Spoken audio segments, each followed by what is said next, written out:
সকালবেলা না উঠেই দেখি বৃষ্টি পড়ছে। কী আর করা যাবে, স্কুলে তো মেয়েকে নিয়ে যেতেই হবে, ওর এখন এক্সামও চলছে, আর ঘরের কাজগুলোকেও করতে হবে, সেগুলোকে ছুটি দিলে হবে না। আজ না দুপুরে না পুঁই শাক করেছিলাম, পুঁই শাকটা কিছুদিন ধরে পড়েই রয়েছে, রান্না আর করা হচ্ছে না, তো সেই কারণে আজকে ভাবলাম পুঁই শাকটা করেই নিই।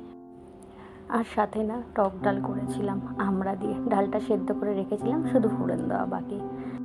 আমি না সবসময় মাছ কিনি না, মাঝের মধ্যেই কিনি, তাই জন্য না যখনই বাবা মাছ কিনে আনে তখনই মা না রান্না করে আমার জন্য পাঠিয়ে দেয়, রাতে দাদাকে দিয়ে পাঠিয়ে দেয়। ঠিক আগের দিন রাতেও না মাছ না মা করেছিল, আর সাথে শাক ভাজা করেছিল। আমার মেয়ে খেতে খুব ভালোবাসে শাক ভাজা, তাই জন্য না মা পাঠিয়ে দিয়েছিল। আমি কিছুদিন আগে যখন ইলিশ মাছ রান্না করেছিলাম সর্ষে পোস্ত বাটা দিয়ে, তো আমার মেয়ের ঝোলটা ভীষণ ভালো লেগেছে, তাই আমার মাও না এই মাছের ঝোলটা সর্ষে পোস্ত বাটা দিয়ে করেছে। মাছ খাবে না ঠিকই, কিন্তু ঝোলটা খাবেও। কিন্তু যাই হোক, বাড়ির লোক কাছে থাকার হয়তো এটাই সুবিধা।